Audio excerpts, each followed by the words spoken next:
सतनाम वाहिगुरु साहिब जी। कर्म धर्म पखंड जो दिसै, तिन जम जागाती लूटै।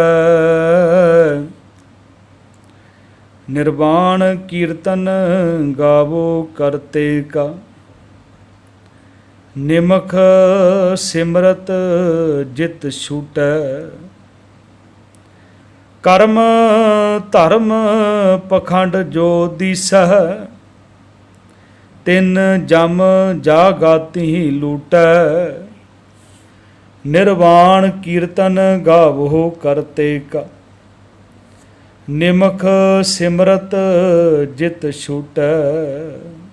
वाहिगुरु जी का खालसा, वाहिगुरु जी की फतेह। अज आपां इस विषय के उपर गल करांगे, कर्म कांड की है। पखंड कर्म ते विवेक। कर्म कांड वो चीज़ है जिस विच रस्म है पर रास कोई नहीं है। पर जे आपां दूसरे पासे देखते हाँ, गुरमत जिहड़ी आ कोई रस्म नहीं है, सगों सच्ची रास पूंजी है। हुण कर्म कांड की उदाहरण के तौर पर रोजाना पिपल के तणियां नूं पानी पाउणा, जड़ां नूं नहीं तने नूं, जड़ां नूं पाउंदे फिर कोई मतलब भी हो सकदा सी। संसार दे विच वो काम हो रहे सन जां हो रहे हैं जिसका मतलब ही कोई नहीं।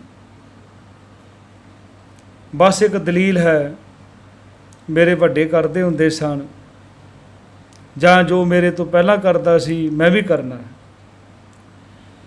बेशक ये पता ही ना होवे कि क्यों करना है, पर यह जरूरी है कि कुछ काम समय की लोड़ होंदे हैं, किसी थां की लोड़ होंदे हैं, दूसरे थां ते दूसरे समय विच वो बिल्कुल बेकार हो जाते हैं। हुण एक पंडित रोजाना ही बाहर पूजा करने वास्ते जाता सी, पूजा लिए कुछ बर्तन लै जाता सी।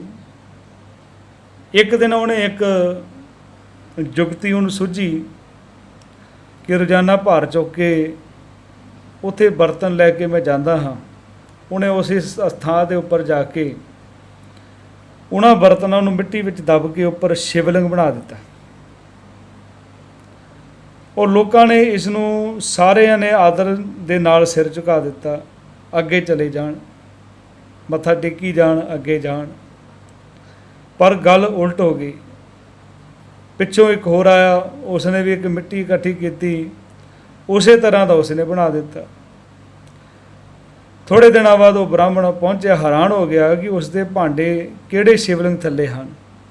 उसने एक बनाया सी, इत्थे तां दो बन गए, तो दो नूं देख के होर बन गए, भरम दे विच पै गए।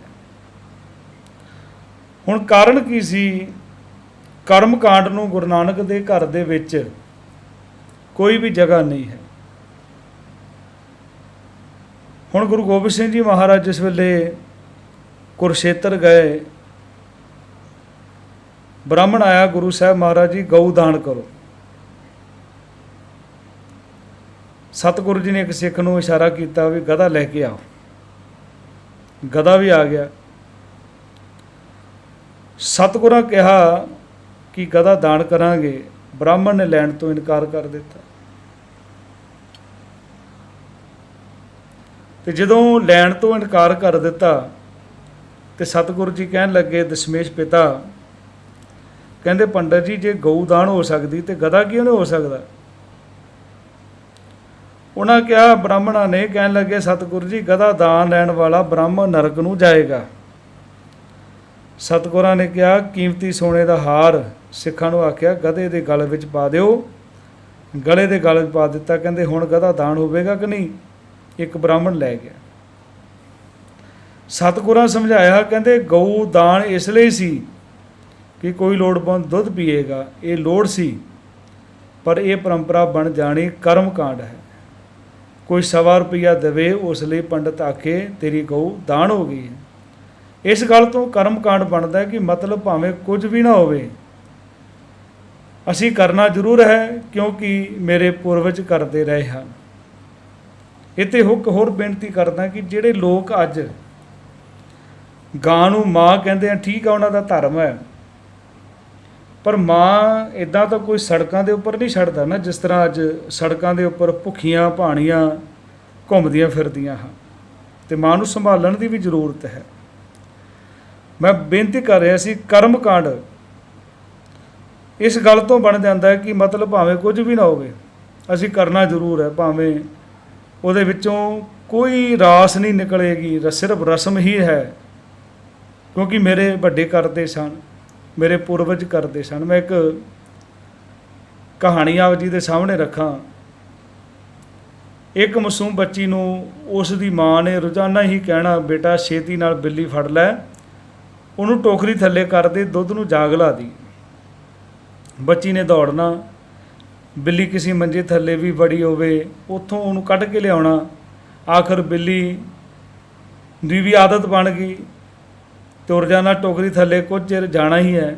ਬੱਚੀ ਨੇ ਸਹਿਜੇ ਹੀ ਉਸ ਨੂੰ ਫੜ ਲੈਣਾ ਅਤੇ ਟੋਕਰੀ ਥੱਲੇ ਬੰਦ ਕਰ ਦੇਣਾ, ਟੋਕਰੀ ਥੱਲੇ ਡੱਕ ਦੇਣਾ। ਬੱਚੀ ਜਵਾਨ ਹੋ ਗਈ, ਪਰ ਇਹ ਕੰਮ ਚੱਲਦਾ ਰਿਹਾ। ਬੱਚੀ ਦੀ ਸ਼ਾਦੀ ਹੋ ਗਈ, ਸਹੁਰੇ ਘਰ ਗਈ। ਕੁਝ ਦਿਨਾਂ ਬਾਅਦ ਸੱਸ ਨੇ ਕਿਹਾ, ਬੇਟਾ ਅੱਜ ਦੁੱਧ ਨੂੰ ਜਾਗ ਲਾ ਦੇ। ਬੱਚੀ ਬੜੀ ਖੁਸ਼ੀ ਨਾਲ ਉਛਲੀ, ਕਿਉਂਕਿ ਉਸ ਤੋਂ ਸਭ ਤੋਂ ਜ਼ਿਆਦਾ ਉਹਨੂੰ ਖੁਸ਼ੀ ਦਾ ਇਹ ਕੰਮ ਹੁੰਦਾ ਸੀ, ਕਿਉਂਕਿ ਬਿੱਲੀ ਫੜਨ ਵਿੱਚ ਉਸ ਨੂੰ ਬਹੁਤ ਆਨੰਦ ਆਉਂਦਾ ਸੀ। ਕਹਿਣ ਲੱਗੀ, ਮੰਮੀ ਜੀ ਮੈਂ ਦੁੱਧ ਨੂੰ ਜਾਗ ਲਗਾਵਾਂਗੀ, ਪਰ ਬਿੱਲੀ ਕਿੱਥੇ ਹੈ? ਸੱਸ ਨੇ ਆਖਿਆ, ਬਿੱਲੀ ਦਾ ਕੀ ਮਤਲਬ? ਨੌਂ ਨੇ ਕਿਹਾ, ਬਿੱਲੀ ਮੈਂ ਟੋਕਰੀ ਥੱਲੇ ਰੱਖਾਂਗੀ ਤਾਂ ਹੀ ਦੁੱਧ ਨੂੰ ਜਾਗ ਲੱਗੇਗਾ, ਇਸ ਤੋਂ ਬਿਨਾਂ ਤਾਂ ਦੁੱਧ ਜੰਮੇਗਾ ਹੀ ਨਹੀਂ। ਸੱਸ ਨੇ ਕਿਹਾ, ਮੇਰੀ ਸਮਝ ਵਿੱਚ ਨਹੀਂ ਆਇਆ, ਤੂੰ ਕੀ ਕਹਿ ਰਹੀ ਹੈ? ਫਿਰ ਉਹ ਬੱਚੀ ਕਹਿਣ ਲੱਗੀ, ਸਮਝ ਆਵੇ ਨਾ ਆਵੇ, ਕੋਈ ਜ਼ਰੂਰੀ ਨਹੀਂ ਹੈ ਕਿ ਹਰੇਕ ਗੱਲ ਹਰੇਕ ਬੰਦੇ ਨੂੰ ਸਮਝ ਆਉਂਦੀ ਹੈ।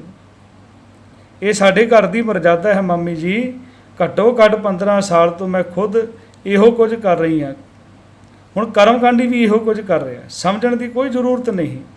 ਅਸੀਂ ਜਦੋਂ ਦੀ ਸੰਭਲੀ ਹੈ, ਮੈਂ ਕਰ ਰਿਹਾ, ਮੇਰੀ ਮਾਂ ਕਰ ਰਹੀ, ਮੇਰਾ ਬਾਪ ਕਰ ਰਿਹਾ, ਮੇਰਾ ਦਾਦਾ, ਮੇਰਾ ਪੜਦਾਦਾ, ਸਭ ਇਸੇ ਤਰ੍ਹਾਂ ਕਰਦੇ ਆਏ ਹਨ। ਇਹ ਤਾਂ ਮੇਰਾ ਧਰਮ ਹੈ, ਇਹ ਤਾਂ ਸਾਡੇ ਘਰ ਦੀ ਮਰਜ਼ਾਦਾ ਹੈ। ਕਰਮਕਾਂਡੀ ਤਾਂ ਕਈ ਪੁਸ਼ਤਾਂ ਦੀ ਗੱਲ ਕਰਦਾ ਹੈ, ਪੁਸ਼ਤਾਂ ਹੀ ਨਹੀਂ ਕਈ ਯੁੱਗਾਂ ਦੀ ਗੱਲ ਕਰਦਾ ਹੈ ਵੀ ਹੁੰਦਾ ਸੀ, ਅੱਜ ਕਿਉਂ ਨਹੀਂ ਮੰਨਿਆ ਜਾਂਦਾ, ਪਰ ਉਹਦੇ ਪਿੱਛੇ ਕੋਈ ਕਾਰਨ ਸੀ। ਹੁਣ ਉਸ ਬੱਚੀ ਦੀ ਸੱਸ ਲੜਾਕੀ ਨਹੀਂ ਸੀ, ਹੋਸ਼ੀ ਨਹੀਂ ਸੀ, ਕਾਹਲੀ ਪੈਣ ਵਾਲੀ ਨਹੀਂ ਸੀ, ਧੀਰਜ ਵਾਲੀ ਸੀ, ਵਿਚਾਰ ਵਾਲੀ ਸੀ। ਜ਼ਰੂਰ ਕਿਤੇ ਗੁਰੂ ਨਾਨਕ ਦੀ ਸੰਗਤ ਦੀ ਚਰਨ ਧੂੜ ਨੂੰ ਪ੍ਰਾਪਤ ਹੋਈ ਹੋਵੇਗੀ। ਕਹਿਣ ਲੱਗੀ, ਬੇਟਾ ਤੂੰ ਅੱਜ ਦੁੱਧ ਨੂੰ ਜਾਗ ਲਾਉਣ ਨੂੰ ਰਹਿਣ ਦੇ, ਬਿੱਲੀ ਸਾਡੇ ਘਰ ਹੈ ਨਹੀਂ, ਜਦੋਂ ਤੱਕ ਬਿੱਲੀ ਨੂੰ ਟੋਕਰੀ ਥੱਲੇ ਨਹੀਂ ਡੱਕਾਂਗੇ ਦੁੱਧ ਨੂੰ ਜਾਗ ਲੱਗਣਾ ਨਹੀਂ। ਨੌਂ ਕਹਿਣ ਲੱਗੀ, ਮਾਤਾ ਜੀ ਕਿਸੇ ਗੁਆਂਢੀ ਦੇ ਘਰੋਂ ਲਿਆਓ, ਤੁਸੀਂ ਮੈਨੂੰ ਲੈ ਚੱਲੋ, ਮੈਂ 1 ਮਿੰਟ ਵਿੱਚ ਬਿੱਲੀ ਫੜ ਦਿਆਂਗੀ। ਪਰ ਬਿੱਲੀ ਫੜਨ ਦਾ ਬੜਾ ਅਭਿਆਸ ਹੈ। ਸੱਸ ਨੇ ਕਿਹਾ, ਕਿਸੇ ਦੇ ਘਰੋਂ ਕਿਉਂ? ਚੱਲ ਮੇਰੇ ਨਾਲ, ਬਿੱਲੀ ਤੇਰੇ ਘਰੋਂ ਹੀ ਕੱਲ੍ਹ ਲੈ ਕੇ ਆਵਾਂਗੇ। ਨਾਲੇ ਉਹ ਬਿੱਲੀ ਮੈਂ ਵੇਖਣਾ ਚਾਹੁੰਦੀ ਹਾਂ ਜਿਸ ਦਾ ਦੁੱਧ ਨੂੰ ਜਾਗ ਲਾਉਣ ਨਾਲ ਕੀ ਸੰਬੰਧ ਹੈ। ਅਤੇ ਦੂਸਰੇ ਦਿਨ ਨੌਂ ਨੂੰ ਨਾਲ ਲੈ ਕੇ ਉਹ ਬੱਚੀ ਦੀ ਮਾਂ ਦੇ ਪਾਸ ਚਲੇਗੀ। ਪੁੱਛਿਆ ਕਿ ਭੈਣ ਜੀ, ਇਹ ਦੁੱਧ ਨੂੰ ਜਾਗ ਲਗਾਉਣ ਲੱਗਿਆਂ ਬਿੱਲੀ ਟੋਕਰੀ ਥੱਲੇ ਡੱਕਣੀ, ਇਹ ਤੁਹਾਡੇ ਘਰ ਦੀ ਮਰਜ਼ਾਦਾ ਹੈ? ਉਸਨੇ ਕਿਹਾ, ਮਰਜ਼ਾਦਾ ਨਹੀਂ, ਲੋੜ ਹੈ, ਕਿਉਂਕਿ ਬਿੱਲੀ ਦੁੱਧ ਵਿੱਚ ਮੂੰਹ ਨਾ ਪਾ ਦੇਵੇ, ਦੁੱਧ ਜੂਠਾ ਨਾ ਕਰ ਜਾਵੇ। ਜੇ ਤੁਹਾਡੇ ਘਰ ਬਿੱਲੀ ਨਹੀਂ ਤਾਂ ਫਿਰ ਉਹ 'ਤੇ ਕੋਈ ਖਤਰਾ ਹੀ ਨਹੀਂ। ਇਹ ਬੱਚੀ ਭੋਲੀ ਹੈ, ਇਸ ਦੇ ਵੱਸ ਦੀ ਗੱਲ ਨਹੀਂ ਹੈ, ਜਾਪਦਾ ਕਿ ਇਸ 'ਤੇ ਕਿਸੇ ਕਰਮਕਾਂਡੀ ਦਾ ਪਰਛਾਵਾਂ ਪੈ ਗਿਆ। ਇੱਕ ਕਰਮਕਾਂਡ ਬਣ ਜਾਂਦਾ ਹੈ। ਕਰਮਕਾਂਡ ਉਹ ਹੈ ਜੋ ਸਾਡੇ ਵੱਡੇ ਕਰਦੇ ਸਨ, ਉਹਦੇ ਵਿੱਚ ਮਰਜ਼ਾਦਾ ਕੋਈ ਨਹੀਂ ਹੈ, ਉਹਦੇ ਵਿੱਚ ਰਾਸ ਪੂੰਜੀ ਕੋਈ ਨਹੀਂ ਹੈ, ਉਹਦੇ ਵਿੱਚ ਸਿਰਫ ਰਸਮ ਹੈ।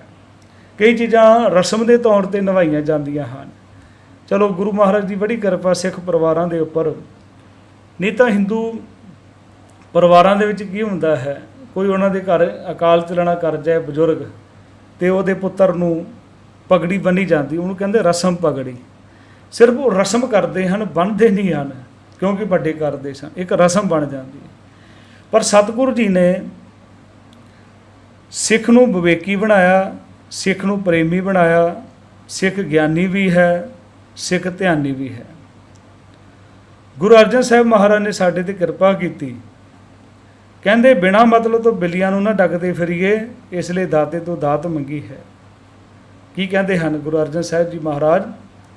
ਪਿਆਰੇ ਇਨ ਬਿਦ ਮਿਲਣ ਨਾ ਜਾਈ, ਮੈਂ ਕੀਏ ਕਰਮ ਅਨੇਕਾਂ, ਹਾਰ ਪਰਿਓ ਸੁਆਮੀ ਕਹਿ ਦੁਆਰੈ, ਦੀਜੈ ਬੁੱਧ ਵਿਵੇਕਾ। ਇਹ ਸਤਿਗੁਰੂ ਮਹਾਰਾਜ ਮੈਨੂੰ ਵਿਵੇਕ ਬੁੱਧ ਬਖਸ਼ਿਸ਼ ਕਰ। ਵਿਵੇਕ ਦਾਨ ਅਸੀਂ ਰੋਜ਼ ਮੰਗਦੇ ਹਾਂ, ਉਹਦਾ ਅਰਥ ਹੀ ਇਹ ਹੈ ਚੰਗੇ ਤੇ ਮੰਦੇ ਦੀ ਪਰਖ ਕਰਨੀ ਆ। ਇਸ ਗੱਲ ਨਾਲ ਸਾਰੇ ਸਤਿਪੁਰਸ਼ ਵਿਵੇਕੀ ਸੱਜਣ ਸਹਿਮਤ ਹਨ ਕਿ ਜਿਹੜਾ ਧਰਮ ਤੇ ਧਾਰਮਿਕ ਸਾਧਨਾ ਰਸਮਾਂ ਵਿੱਚ ਵੱਜ ਗਈ ਅਤੇ ਕਰਨ ਵਾਲਾ ਕਰੀ ਜਾ ਰਿਹਾ, ਉਹ ਧਰਮ ਤੇ ਧਰਮ ਕਮਾਉਣ ਵਾਲੇ ਧਰਮੀ ਮੁਰਦਾ ਹੋ ਜਾਂਦੇ ਆ। ਅਜਿਹੀਆਂ ਰਸਮਾਂ ਤੇ ਕਰਮਕਾਂਡ ਮਨੁੱਖ ਨੂੰ ਮੁਕਤ ਤਾਂ ਕਰਦੇ ਨਹੀਂ, ਸਗੋਂ ਉਲਟਾ ਫਾਈ ਬਣ ਕੇ ਗਲ ਵਿੱਚ ਪੈ ਜਾਂਦੇ। ਅਜਿਹਾ ਬੰਦਾ ਪਾਣੀ ਵਿੱਚ ਡੁੱਬੀ ਹੋਈ ਖੇਤੀ ਵਾਂਗ ਹੁੰਦਾ ਹੈ, ਜਿਸ ਦੇ ਹਰੇ ਹੋਣ ਦੀ ਕੋਈ ਆਸ ਨਹੀਂ ਹੁੰਦੀ। ਬਾਬਾ ਫਰੀਦ ਸਾਹਿਬ ਜੀ ਦੇ ਇੱਕ ਸ਼ਲੋਕ ਦੇ ਵਿੱਚ ਬਚਨ ਹੁੰਦੇ ਆ, ਤੱਤੀ ਤੋਏ ਨਾ ਤਲਵੇ, ਜੇ ਜਲ ਟੁੱਬੀ ਦੇ ਫਰੀਦਾ, ਜੋ ਡੁਹਾਗਣ ਰੱਬ ਦੀ ਝੁਰੇਂਦੀ ਝੁਰੇ। ਸਤਿਗੁਰੂ ਨੇ ਵੇਖ ਲਿਆ ਸੀ ਕਿ ਕਰਮਕਾਂਡੀ ਉਹ ਮੁਰਦਾ ਹੈ, ਜਿਹੜਾ ਨਾ ਜਿਉਂਦਿਆਂ ਵਿੱਚ ਸਮਾ ਸਕਦਾ ਹੈ ਤਾਂ ਨਾ ਮੁਰਦਿਆਂ ਵਿੱਚ। ਬੜੀ ਦਰਦਨਾਕ ਹਾਲਤ ਹੈ ਕਰਮਕਾਂਡੀ। ਇਸ ਲਈ ਸਤਿਗੁਰੂ ਨੇ ਅਰਦਾਸ ਕੀਤੀ ਹੈ, ਪਿਆਰੇ ਇਨ ਬਿਦ ਮਿਲਣ ਨਾ ਜਾਈ। ਦੁਨੀਆ ਭਰ ਦੇ ਕਰਮਕਾਂਡ ਲੋਕ ਕਰਦੇ ਸਨ। ਗੁਰੂ ਅਰਜਨ ਸਾਹਿਬ ਜੀ ਦਾ ਸ਼ਬਦ ਹੈ, ਪਾਠ ਪੜ੍ਹਿਓ ਔਰ ਵੇਦ ਵਿਚਾਰਿਓ, ਨੇਵਲ ਭਿਅੰਗਮ ਸਾਧੇ, ਪੰਜ ਜਨਾ ਸਿਉ ਸੰਗ ਨਾ ਛੁਟ ਗਿਓ, ਆਦਿਕ ਹਾਂ ਵਿਦ ਵਾਧੇ, ਪਿਆਰੇ ਇਨ ਬਿਦ ਮਿਲਣ ਨਾ ਜਾਈ, ਮੈਂ ਕੀਏ ਕਰਮ ਅਨੇਕਾਂ, ਹਾਰ ਭਰਿਓ ਸੁਆਮੀ ਕੇ ਦੁਆਰੇ, ਦੀਜੈ ਬੋਧ ਵਿਵੇਕਾ। ਤੇ ਸਿੱਖ ਨੇ ਕੀ ਕਰਨਾ? ਇਹਨਾਂ ਕਰਮ ਕਾਂਡਾਂ ਤੋਂ ਬਚਣ ਲਈ ਸਿੱਖ ਨੇ ਕੀ ਕਰਨਾ ਹੈ? ਸਭ ਤੋਂ ਵੱਡਾ ਕਰਮ ਹੈ ਸਿੱਖ ਵਾਸਤੇ, ਹਰ ਕੀਰਤ ਸਾਧ ਸੰਗਤ ਹੈ। ਸਿਰ ਕਰਮਣ ਕੇ ਕਰਮਾ, ਕਹੋ ਨਾਨਕ ਤਿਸ ਭਇਓ ਪਰਾ। ਸਤਿਗੁਰੂ ਮਹਾਰਾਜ ਦੀ ਜਿਹੜੀ ਰਹਿਮਤ ਜਿਹੜੀ ਹੈ, ਕਿਰਪਾ ਜਿਹੜੀ ਹੈ, ਉਸ ਜੀਵ ਦੇ ਉੱਪਰ ਬਣ ਜਾਂਦੀ ਹੈ, ਜਿਹੜਾ ਮਨੁੱਖ ਸਤਿਗੁਰਾਂ ਦੇ ਬਚਨਾਂ ਨੂੰ ਕਮਾ ਕੇ ਸਿਰਫ ਕਰਮਕਾਂਡੀ ਨਹੀਂ ਕਿ ਵੱਡੇ ਕਰਦੇ ਸਨ ਮੈਂ ਵੀ ਕਰਨਾ ਹੈ, ਨਹੀਂ ਭਾਈ, ਜੋ ਸਾਡੇ ਗੁਰੂ ਨੇ ਕੀਤਾ ਹੈ, ਜੋ ਸਤਿਗੁਰੂ ਜੀ ਨੇ ਆਪਣੇ ਜੀਵਨ ਦੇ ਵਿੱਚ ਪ੍ਰੈਕਟੀਕਲ ਕਰਕੇ ਸਾਨੂੰ ਜੀਵਨ ਦੇ ਵਿੱਚ ਦਿਖਾ ਦਿੱਤਾ, ਜੋ ਬਾਣੀ ਦੇ ਰੂਪ ਦੇ ਵਿੱਚ ਸਤਿਗੁਰੂ ਦੇ ਉਪਦੇਸ਼ ਹਨ, ਅੱਜ ਲੋੜ ਹੈ ਉਹਨਾਂ ਉਪਦੇਸ਼ਾਂ ਨੂੰ ਸਮਝਣ ਦੀ। ਬਹੁਤ ਕਿਰਪਾ ਗੁਰੂ ਮਹਾਰਾਜ ਜੀ ਉਹਨਾਂ ਲੋਕਾਂ ਦੇ ਉੱਪਰ ਹੈ ਜੋ ਸਤਿਗੁਰੂ ਮਹਾਰਾਜ ਦੀ ਬਾਣੀ ਨੂੰ ਸਮਝਣ ਦਾ ਯਤਨ ਕਰਦੇ ਹਨ, ਸਮਝ ਕੇ ਉਹਨੂੰ ਜੀਵਨ ਦੇ ਵਿੱਚ ਕਮਾਉਣ ਦਾ ਯਤਨ ਕਰਦੇ ਹਨ। ਵਾਹਿਗੁਰੂ ਜੀ ਕਾ ਖਾਲਸਾ, ਵਾਹਿਗੁਰੂ ਜੀ ਕੀ